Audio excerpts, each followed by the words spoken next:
of this book launch is to celebrate the Constitution as a living document, an evolving document. A document that is relevant to the lives of every Indian, but it takes different shape at different times. We've had 106 amendments since it was first passed. There have been a number of judgments of the Supreme Court that have changed the way it applies. There have been serious issues, disputes, cases going on. It's all part of the fabric of the political, social life of Indians every day, not just legal. So it's a book that tries to demystify the Constitution for ordinary people. It's not written for lawyers, it's not written for constitutional scholars, but for you and me, just to appreciate what the Constitution means in our lives. Sir, a big development happened between India and Pak. Sir, what's your take on it? Because now on all social media, Indira Gandhi is trending, and Congress Party is saying that Indira is iron ready. You see, the fact is that, to my mind, we had reached a stage where the escalation was needlessly getting out of control. Peace is necessary for us. The truth is that the circumstances of 1971 are not the circumstances of 2025. There are differences. As far as I'm concerned, I believe that the people of India deserve peace. We have suffered a lot. We have lost a lot of casualties. Ask the people of Poonch how many have died since this war began and the shelling from the Pakistanis.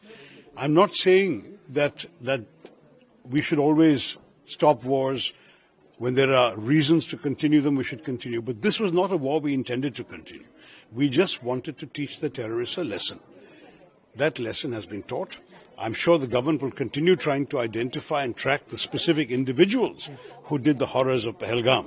But as far as this particular conflict with Pakistan was concerned, there was no reason to risk the loss of more lives and limbs and fortunes.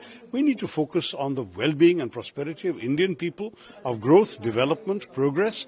I think the peace is the right way to go at this stage. Sir, India's position on terrorism will be, remains the same.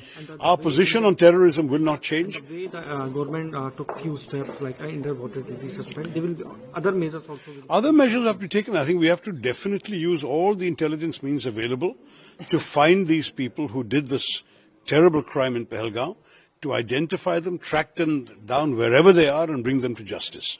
That is indispensable. It may not happen overnight. It may take months, it may take years, but we will have to do it. No one should be allowed to get away with killing innocent Indian civilians. But that doesn't mean we should put the entire nation at risk in a prolonged war.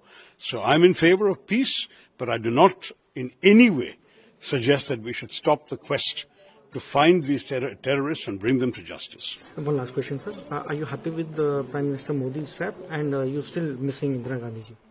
Look, I think 1971 was a great achievement of our history. I'm proud of it as an Indian. Indira Gandhi ji rewrote the map of the subcontinent, but the circumstances were different. Today's Pakistan is a different situation. Their equipment, their military equipment, the damage they can do, everything is different. And the circumstances of Bangladesh, we were fighting a moral cause to actually bring people to freedom and liberation. That was a completely different story. This is a different story.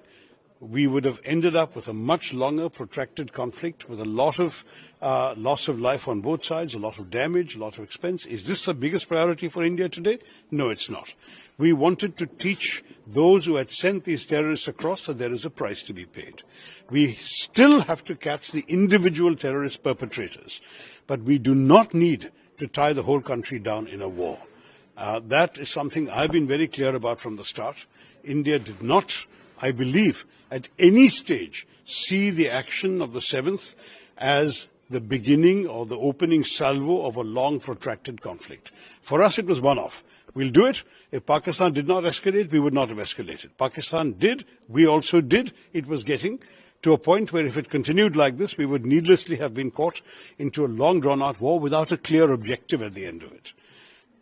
Liberating Bangladesh is a clear objective. Just keeping on firing shells at Pakistan is not a clear objective. You see the difference.